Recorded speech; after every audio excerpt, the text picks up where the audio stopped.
Hi, I'm Billy Stewart, Assistant Pastor here at Solid Rock Tabernacle, 1325 Rudy Road in Alma, Arkansas.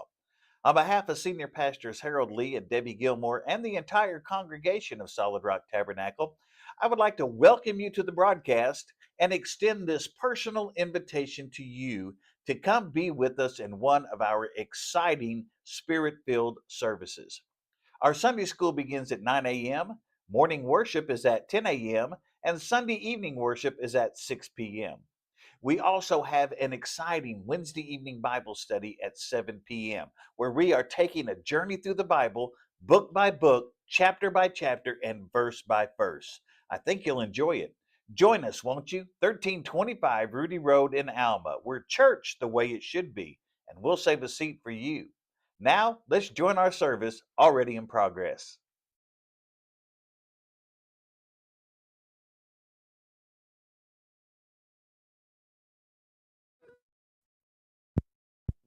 They were grasshoppers to them, but Joshua and Caleb came back with the report that they could take it Okay. because they had God on their side. And Caleb All right. even like said something to them like about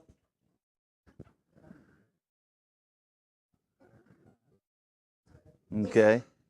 Yeah, there were 10 spies that said no, we can't do it, and Caleb and Joshua said yes, we can, and that's where we're picking up now.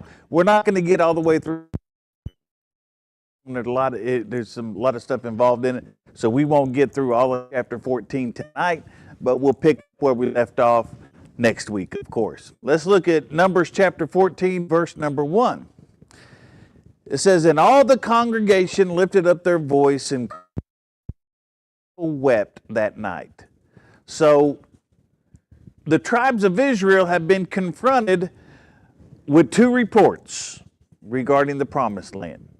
Okay? Two of the 12 spies, Caleb and Joshua, said, "Hey, let's go. Come on, everybody saddle up. Let's go. Let's go up there and take it. We can take the land. We're well able to overcome these people in the land." It doesn't matter that they're giants. It doesn't matter that they're big. Look at the grapes. With the land is good, and we can take them. It's kind of like the little short guy that would sit there and. But that's what basically. Yeah, we can take them. That's not a problem. We can do it. But the message of the other 10 spies, that was something different. Okay? They said basically, hey, what God has planned, yeah, it's true. It is the land flowing with milk and honey. It is abundant. It is good. Okay? But here's that word again. Nevertheless. Remember, nevertheless means, yeah, all of that. However, of the land are too big. They're too mighty. We can't overcome them.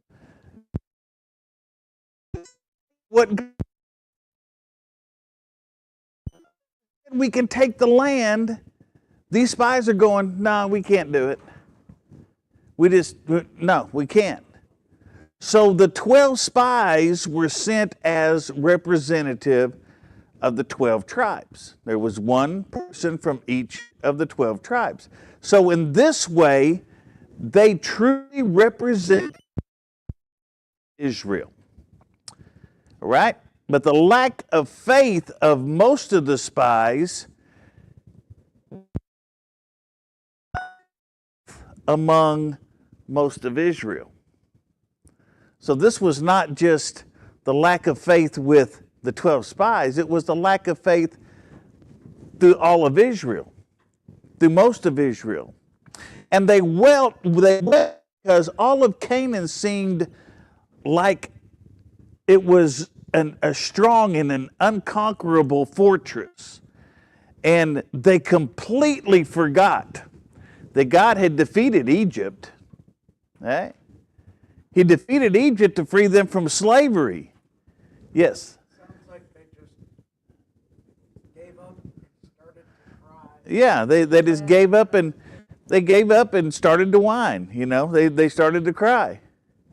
But they forgot that God had already defeated Egypt and freed them from slavery. And Egypt was a much mightier nation than the Canaanites were. Okay? So those who refused to trust God in his problem were not a minority with a loud voice. You see, that's what we get nowadays, is it's not, you hear a lot of people talking about things and griping and complaining about things, and they say, well, most people in America this, most people in America that. But when you start looking at it, it's really not most people in America that believe this and feel this way. It's really a very small minority of people. They just got big mouths. They got loud voices, and they complain louder than anybody else. It's the squeaky wheel that gets the grease. They're the ones that are complaining about it while the majority stays silent. Okay? Now, this was not even with a loud voice, and it wasn't even a slight majority, like 51% or anything like that. Unbelief epidemic and infecting virtually all of Israel. This was crowd psychology. And it was working in an evil and destructive way. What is crowd psychology? Crowd psychology is you get a group of people, and we see this even now with the there, and all of a sudden everybody, whether they believe that way or not, just start going along with the crowd. Because, because they're the loudest ones, so hey, since they're yelling the loudest, they must be right, so we'll go along with them. The riots and things that are happening in this country is because they get a few people that are real good at hyping everybody up, whether these people really wanted to be involved in anything like that or not. They just got wrapped up in everything that's going on. It's a crowd psychology type of thing. And this crowd psychology was working in an evil and a destructive way. It can work the exact opposite too if we work it right. We can have good stuff that happens if we get the crowd to get the psychology that, hey, we'll do good things. Right? So the unbelief of the 10 spies accurately represented the unbelieving heart of the nation of Israel. So Israel wept that night. And they wept because they heard that the Canaanites were strong. And their tearful grief had at least 4 distinct aspects to it. They mourned because God would not make it all easy. Don't we do that sometimes? Don't everybody answer at once? We ask God for something, and God says, okay, here's the promise I make for you. I'm going to give you this. And then all of a sudden we'll start crying because God didn't make it easy for us to get it. Well, you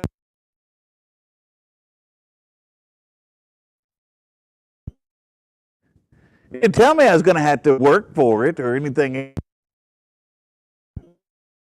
He mourned because God didn't just say, okay, I'm just going to go ahead and move all these people out of the land of Canaan and let y'all just walk in and take it. So he didn't make it easy for them. The Israelites were going to have to work to get their land, but they didn't want to do that. Okay? They mourned with resentment against God, putting the blame on him. They didn't say it's our fault that we can't take the land. It was God's fault that we can't take the land. Okay? It's real easy to put the blame on everybody else. That's what Adam and Eve did. Adam and Eve played the blame game. When Eve ate Adam out of house and home, when she ate the apple and gave it to him, and God comes down and talks to him, what?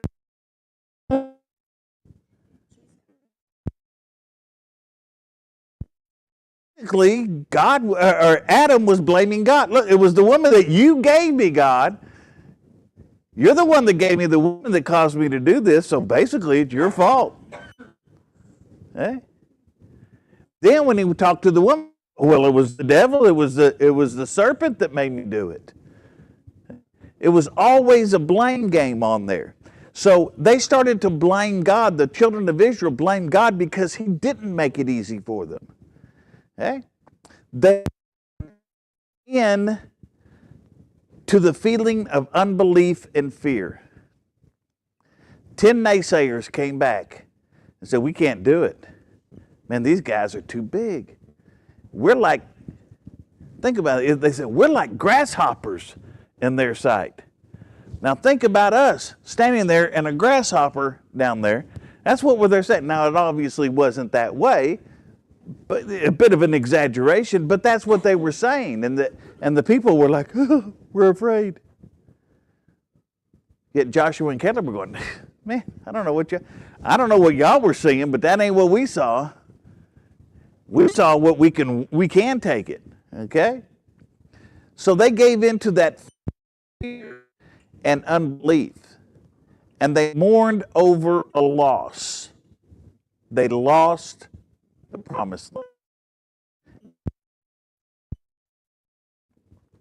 As God invited Israel to take up the land of Canaan, they rebelled against him through their mourning.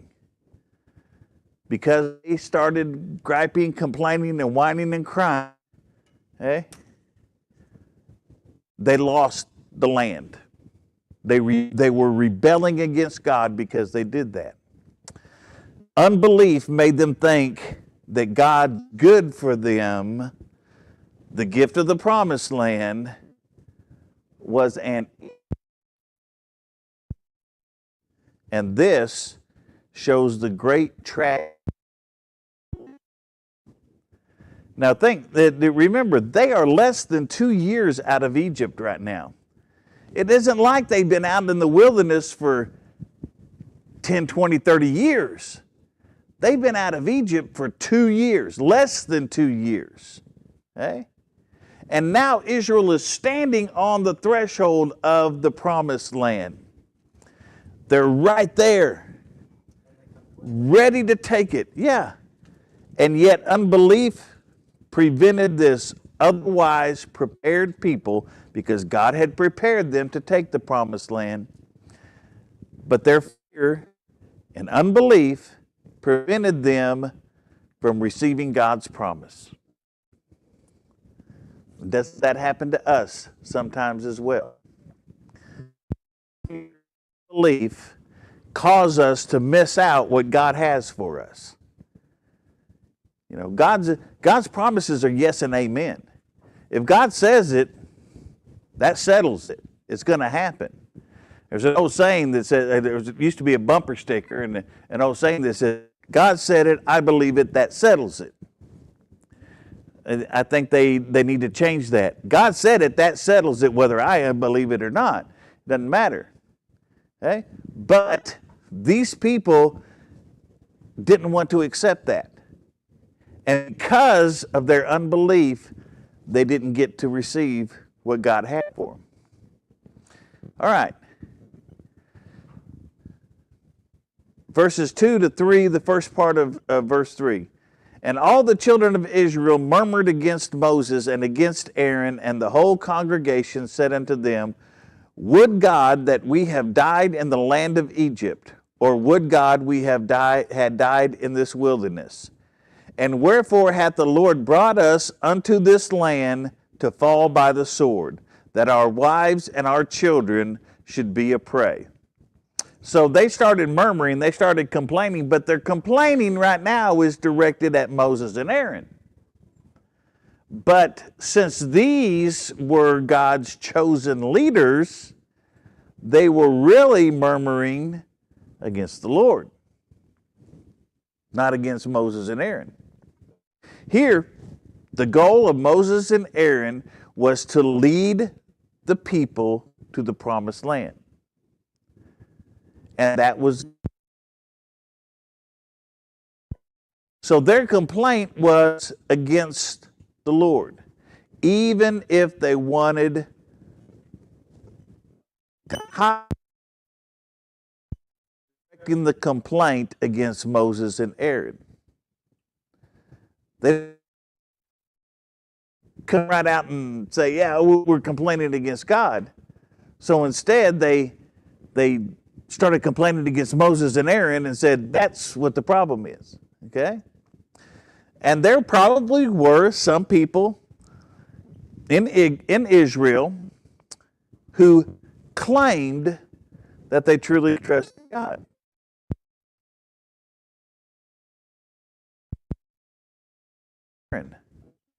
But not with God. They made that claim, but that's not the way that it was. We do the same thing. We'll gripe and complain about who God has appointed and who God has brought in. We'll gripe and complain about well, the pastor doing this and the pastor doing that. God, because God appointed the pastor. God made that person a pastor. So when you start complaining about God's leadership and God's people, you're complaining against God. Okay? Yet since Moses and Aaron were properly directed for Israel, at this point to complain against them was to complain against God. The challenge of faith before the people seemed so great and so dreadful that they would have rather died than to go with what the Lord had planned for them. They would rather have died in slavery in Egypt or died in the wilderness instead of going through with God's plan for them. Okay? And tragically, at least for this generation of Israelites, God would give them what their rebellious and unbelieving hearts wanted. Remember when we on Sundays we've been talking about King David, and before Saul became king, the people of Israel started saying that they wanted a king. Because Israel, of course, was a theocracy rather than a democracy or a monarchy. God was in charge. He ruled the people through the judges. But the people wanted a king. They wanted to be like everybody else. And they complained and moaned. Finally got, okay, I'm going to give you exactly what. Well, it's the same thing here. Of course, this was before Saul and David, but it's the same thing here. The people are there and they go, we would have been better off dying in the wilderness or dying in Egypt or dying in the wilderness than to go over there.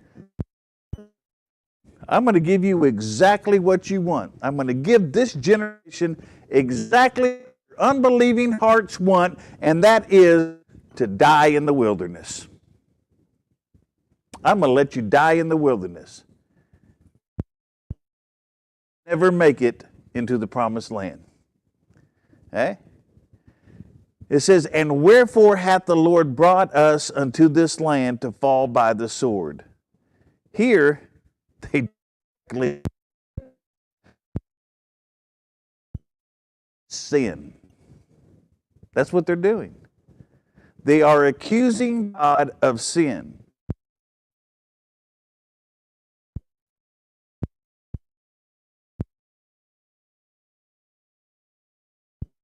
Plotting to murder them and their wives and children. They're basically accusing God of that. And this is a very, very deep state of rebellion. Because God, who can do no evil, and with whom there is no shadow of turning, was called evil and a murderer by his own people. The unbelieving among Israel justified their unbelief based on a concern for their wives and children. That happens a lot even now. The people will stir up fear among people by, oh, the children are in danger, or this is happening. This, they make it look like whatever is happening is a danger to the children. Okay? And that's what they were doing. They based their unbelief on what might possibly happen. And tragically, because of their unbelief, they would die in the wilderness. And their children, a new generation of faith, would inherit the promised land. They were saying, God, you brought us out here for our wives and children to die. God says, I tell you what, this generation, y'all are going to die in the wilderness. But your kids, who you were so worried about dying, they're going to be the ones that go in and inherit the promised land, not you. Just be the second half and verse 4. Were it not better for us to return to Egypt? They asked that again. Remember? And they said one to another, let us make a captain and let us return into Egypt. Now this was not a better plan. Hey? Matter of fact, in the first 10 chapters of Numbers, God led Israel through a process that was intended to transform them from a slave-minded people to those suited for the promised land. They had been slaves for over 300 years. So they're a slave-minded people. Now, God has been transforming them over this last year or so, almost 2 years, to be a promised land people. Think of themselves as receiving the promised land.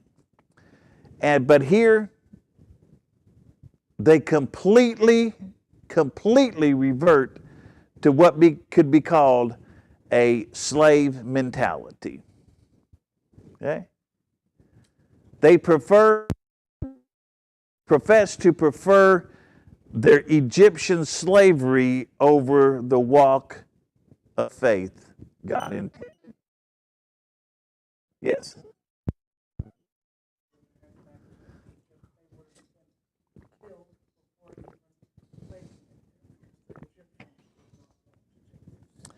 Probably would have been killed before they even got there. Yeah. But yes, these people were, and it was just like we've talked about before on this. They have been away from it for long enough now that they've tended to forget what it was like when they were in slavery. See, they only remember when they wanted meat. They were saying, but when we were in Egypt, we got meat. They didn't remember all the bad stuff that happened. They just remembered, hey, we got meat there. Okay? Now they're saying, this place is going to kill us with the sword. We'd have been better off just being slaves in Egypt. Okay? They'd forgotten. Israel rejected a life of faith. God intended them to lead into a deeper trust than ever before, which is what he was doing. Yes? Death is instant. Slavery is a life. That's right. But God was trying to lead people into a deeper sense of faith. It's like he tries to do us. Every day he's trying to lead us into a deeper faith, a deeper trust in him than we've ever had before. That's what we want to do. We want to build our trust in God, to build our faith in God. Grow and grow and grow. And that's what God has been trying to do over these last couple of years with Israel, is to get them to trust in him. Hey? But they didn't want any part of it. If God gave them the promised land without having to receive it by faith and faith-filled actions, that was fine with Israel. They had God just give us and we don't have to do anything. You know, if I don't have to have any faith about it, that's fine.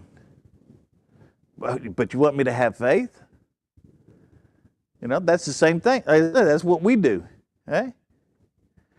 We will get up there and we'll say, God, I want you to give us something, but I want you to give it to me without any strings attached, where I don't have to do anything. I don't have to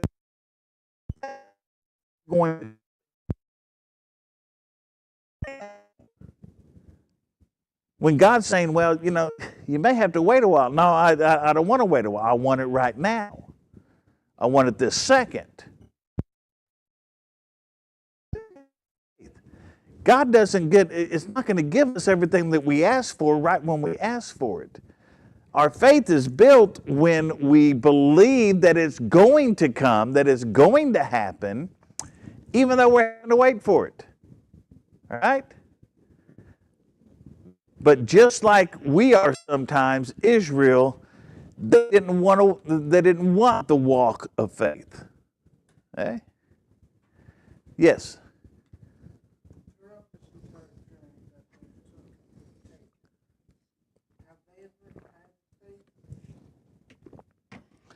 Well, it doesn't seem like it, but you know, there are some things that they had to have faith for and that they do have faith in. We'll talk about those in a little while. But we often think that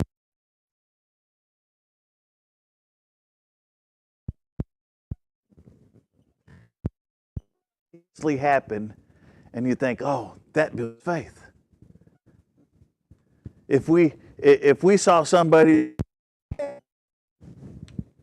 a leg chopped off and come into church and all of a sudden their leg grew back right in front of us in church, okay, that'd be something miraculous, right?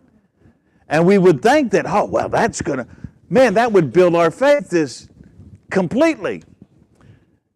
Seeing something miraculous should build our faith, but it rarely does.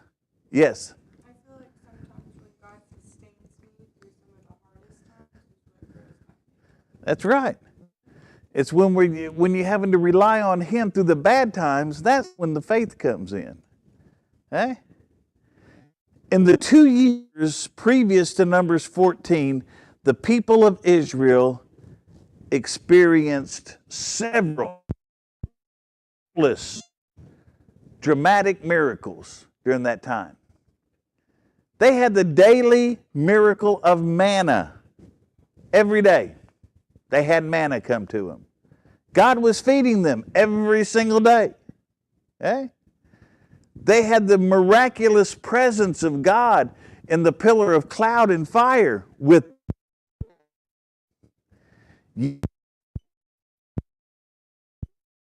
moments.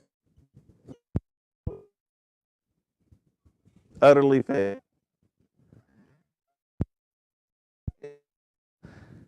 Would claim that they did believe God for many, many things. They believed in his presence in the cloud and in the fire. They believed that he would provide manna for them daily. They believed he'd provide water for them whenever they needed it. And in many points that as they were going through in the last 2 years, they did believe. They did have faith. They did believe God would do these things. But not here. Not in this case. Critical point. At the need of, we have a way of believing everything good about God. We do. We have a way of believing everything good about God, except at that one particular point when we're being challenged. Okay? When we start getting challenged, our faith starts going away. Ever happened to anybody? Yeah, sure, it's happened. It's when we start getting challenged, that's when our faith starts getting tested. Okay? Because if God's just giving and giving and giving, there's no faith in that. The faith comes when God isn't giving, but you still trust that He's going to. He's going to take care of you. That's the challenge. And yet, now God's saying, I'm giving you the promised land. It's just like I said it was going to be. Even your own spies have told you that it's just like I said it was going to be. And yet they said, no, we can't take it. Because there's some big guys over there. All right? Here's what they said. They said, let us return into Egypt. As somebody to lead them. Yeah. Somebody other than Moses and Aaron at this point. All right? They said, forget Moses, forget Aaron, forget Joshua, forget Caleb. They want to go in that land, that's fine. Let them do it. Let's choose some other leaders and let's go back to Egypt. Let's head back. We can probably make it there in a few months. Let's just head back to Egypt. Go back to Egypt.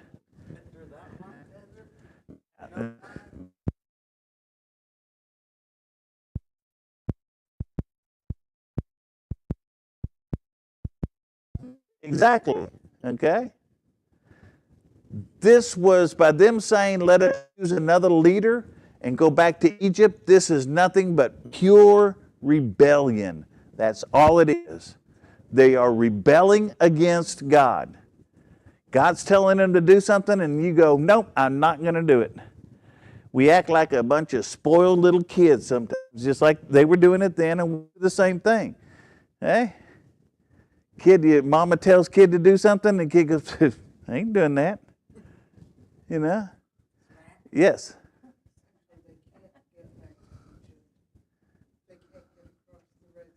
Okay, well, yeah.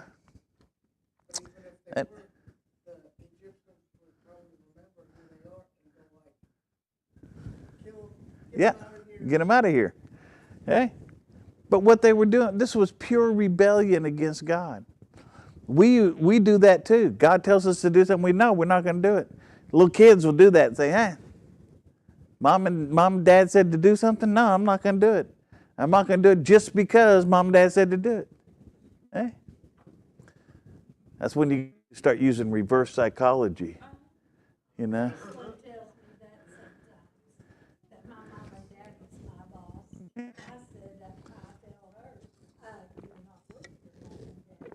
Yeah. I'm your boss. Doesn't work. You got to use reverse psychology on them sometimes. And you get up there and you come in and if you're about to go somewhere, and before you leave, just look at them and say, don't you dare clean this house while we're gone. And they'll go, and they'll go, well, we'll show them, we'll clean this house while they're gone. Yeah, it doesn't work that way, but anyway. Okay?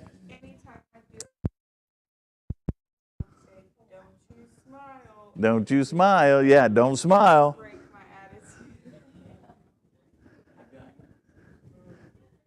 But this was, what they were doing was just pure, absolute rebellion against. They basically said they do not want God's plan. Okay? They didn't want God's plan. They didn't want God's leaders.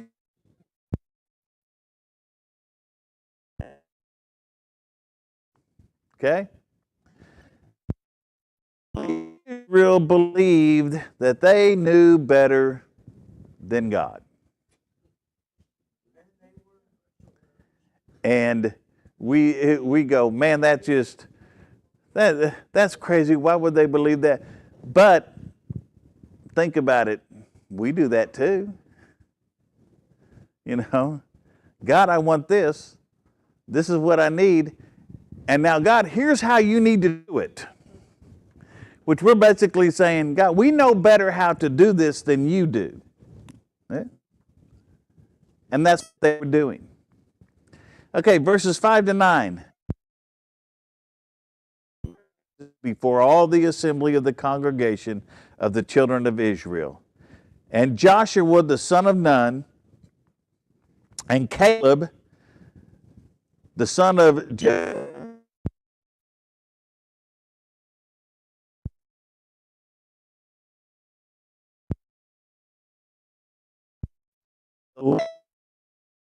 search it, is an exceeding good land. If the Lord delight in us, then he will bring us into the land and give it us, a land which floweth with milk and honey.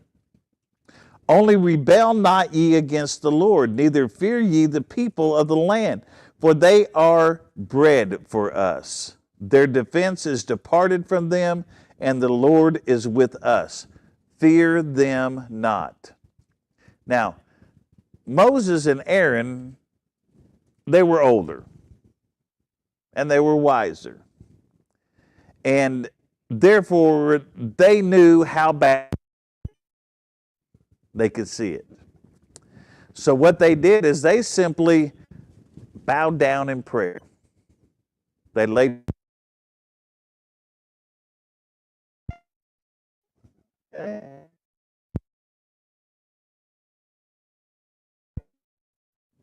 Not going to do any good to talk to the people. Okay? They knew that they must cry out to God. If something was going to happen, and if Israel was going to be spared, they would have to pray for Israel to be spared. The two were optimistic. So they attempted to persuade the people, to talk to them. He reminded them. They both reminded, hey, the land is good. Every one of the spies agreed that the land is good. Okay? The Lord promised that the land was going to be good. And it is. Okay? Joshua and Caleb, just like all the other spies, had seen it with that they heard about. They had seen it. They're living proof. And if God promised Israel could take possession of the land, they could also. They said if God promised that the land was going to be good, and it is, and he's promised us that we can take the land, then we can. And Joshua and Caleb warned the people, telling them, hey, don't rebel against God. And don't fear. Their fear and their unbelief, the people's fear and their unbelief, again, were willful rebellion. Therefore, Joshua and Caleb appealed to the will of the people, asking them to decide to give up their rebellion and return to the Lord. Okay? But Israel did not have to give in to their feelings of fear, which is exactly what they were doing. They didn't have to give in to their feelings of anger against the Lord or their feelings of unbelief. By God's grace, they could choose to submit to Him and to trust Him. Right? That's what they needed to do. Verse number 10. But all the congregation bade stone them with stones. They said, Caleb and Joshua were saying, hey, it's good, we can take it. And they said, drag these guys out and stone them to death. All right? And the glory of the Lord appeared in the tabernacle of the congregation before all the children of Israel. This was the response of the people. A rebellious and an unbelieving people. And even today, rebellious and unbelieving people cannot endure people of faith. Right? Yeah, they wanted to kill them. They can't endure people of faith who come with the challenge of faith. So they wanted to kill Joshua and Caleb for calling them.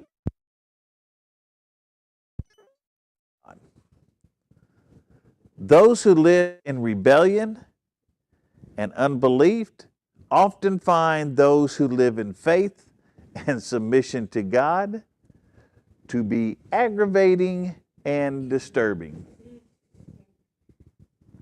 Right? If they're living in rebellion and unbelief, and in the world now, you go out and you start saying, the Lord's going to do this, the Lord's going to do this, the Lord's going to do this, and you're just happy and joyful and saying, God's doing this, How are you? Blessed, highly favored, God's good. God's going to do all this stuff for you. When you start talking to a lot of people who are in unbelief, they're going, oh man, I just wish they would shut up about that.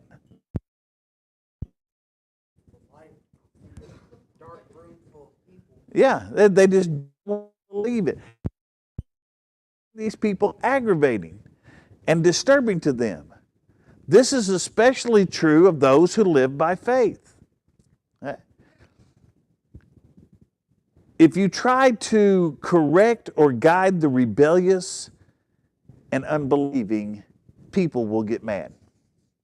If you live by faith and you try to correct or guide people of unbelief, try to steer them in the right direction, get them going right, you can't judge me.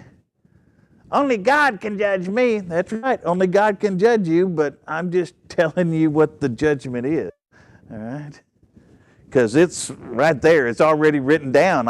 This is what the judgment says. I'm not judging you. God's already doing it right there. Okay?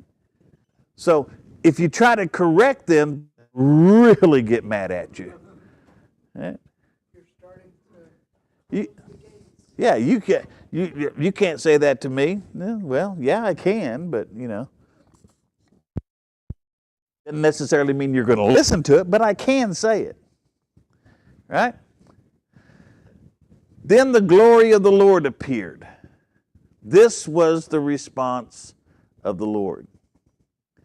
It doesn't yet say what the glory of the Lord would do, but it isn't hard to understand the actions and the feelings of the 10 unbelieving spies and the great majority of Israel were not consistent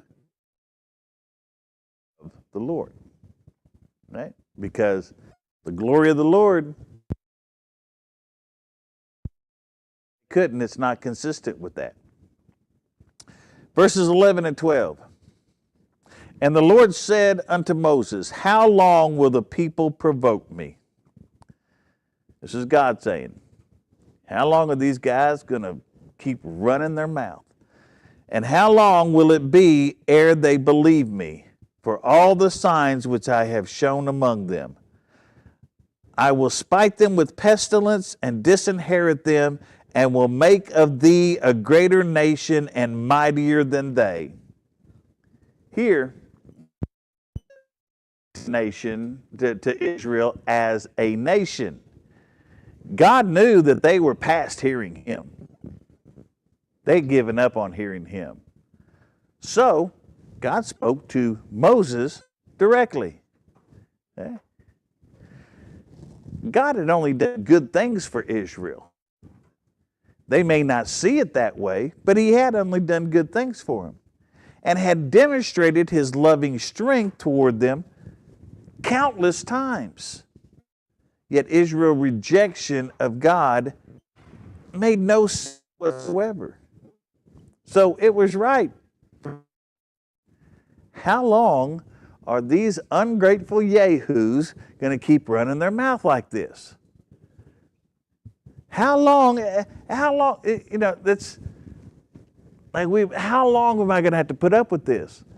At work, you get people who are, who gripe and complain about you or say, oh, you're doing this or you're doing that. And usually when people are griping and complaining about what you're doing, they're just trying to draw attention away from what they're doing. And, they gripe and complain about that. And you finally go, how long do I have to put up with this? And that's basically what God's saying. How long do I have to put up with these whining crybabies that are doing this? Hey? Okay. I'm going to give this rebellious Israel exactly what they deserve. And that is judgment. Judgment would be what they said they wanted in Numbers 14:2. And that was to die in the wilderness. Look what he said to Moses. He says, I'm going to make of thee a greater nation and mightier than they. This was an astonishing offer that God made to Moses. That's a pretty powerful offer that he made. God offered to fulfill his promise of a land and a nation and a blessing to Abraham, Isaac, Jacob through Moses, and not through the 12 tribes of Israel as a whole. He's basically saying, we'll cut Israel out of this. I'll start over from you. Okay? And it was an impressive proposal for Moses to get this. Okay? Offered him the status of one of the patriarchs. Abraham, Isaac, and Jacob, the patriarchs of Israel. He's saying, I'm going to make you like one of those.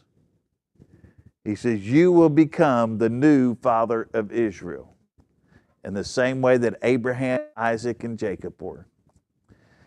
Now, God doesn't ever speak offhandedly. Okay? So we have to regard this as a genuine proposal from God. Okay? Because God doesn't speak make-believe words. God doesn't speak and say, fine, I'm going to do this. Yeah, I'm just mad. I'm going to, and we get mad and say things that we shouldn't say or make promises that we don't mean. But God doesn't do that. God makes promises, and those are the promises that will happen. Okay? No, this wasn't a test. This was a genuine proposal that God was making him. And if Moses were to do nothing at all, then this plan of God would go into effect. If Moses just said, yeah, okay, God, if that's what you want, then the plan gone into effect. Okay? The presently constituted people of Israel will perish. And God would make a new people of Israel.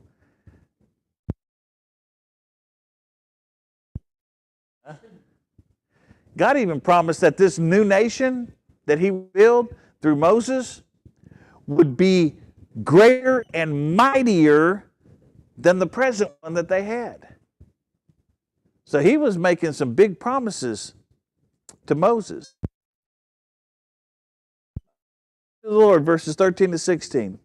And Moses said unto the Lord, then the Egyptians shall hear it, for thou broughtest up this people in thy might from among them, and they will tell it to the inhabitants of this land, for they have heard that thou, Lord, art among his people, and that thou, Lord, art seen face to face, and that thy cloud standeth over them, and that thou goest before them by daytime in a pillar of a cloud, and in a pillar of fire by night.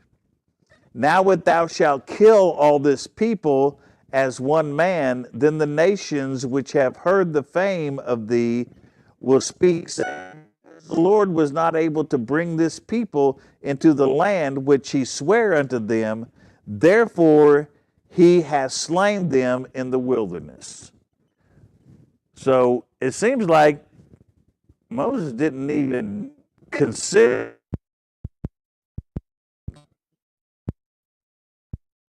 Goes, that's not a bad deal, you know. He didn't do that. Eh? Instead, what he does is he pleads for the nation, which is what Moses always did. He pled for the nation, and he loved them despite their rebellion. And I would say that he loved them in spite of their rebellion. Moses asked God to spare the present nation of Israel for his reputation, not for his. He wanted him to spare the nation of Israel for. Moses knew that God struck and disinherited the present nation. If he did that, struck and disinherited the present nation and started again with Moses, it would be a mark against his reputation, against God's reputation.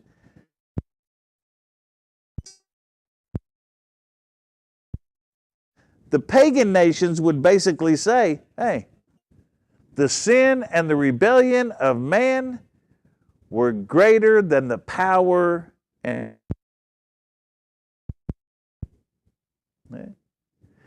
So Moses brought God's promise before him, and he begged God not to give the pagan nations an opportunity to think that God had not been true to his word. Think about that. Moses says, hey, yeah, it's a good offer, God, but hey, if you kill all the people off, you know, Moses had a way of talking with God. If you kill all these people off, all the pagans are going to say, hey, their rebellion was greater than your goodness. You know? So he wasn't trying to make a deal with God. He was just saying, God, no. Now, did God know? But Moses still interceded on behalf of the people, for the people, or for the nation of Israel. All right, verses 17 and 19. And now I beseech thee, let the power of my Lord be great according as thou hast spoken, saying, the Lord is long-suffering and of great mercy, forgiving iniquity and transgression, and by no means clearing the guilty, visiting the iniquity of the fathers upon the children unto the third and fourth generation. Pardon, I beseech thee, the iniquity of this people, according unto the greatness of thy mercy, as thou hast forgiven this people from Egypt even until now. Moses glories in the power of God, but he asks power by showing mercy and long-suffering on a rebellious Israel. God, I know you're powerful. Okay? I know you're powerful. I know you can destroy them, but be even more powerful and show mercy. Okay? Moses knew God's power and appealed to it. He knew what God's power was, and he appealed to that power. Moses knew God's promise, and he appealed to that. Glory, and he appealed to that. This is a spectacular example of intercession. And what made this intercession so spectacular was not primarily the method that Moses used. Moses in prayer. When you look at this prayer that Moses had, God had just made him a great offer. But when Moses went to God in prayer, Moses' prayer was others-centered. He was centered on everybody else. He was not concerned with his own glory, because that would have been great glory for him. But he wasn't concerned about that. He was concerned only for Israel. And he displayed that he shared the heart of God towards his people. And that was made the intercession, and that's what made the intercession of Moses so spectacular. It's because he thought of the children of Israel, not himself. Now, next week we're going to talk about the fate of Israel after this rebellion at Kadesh Barnea, and we'll get into it a little bit more there. So, any questions, comments, concerns, amens, omis? No? Okay, well, we didn't get finished. We got finished 4 minutes early, so we got 4 minutes. Nothing?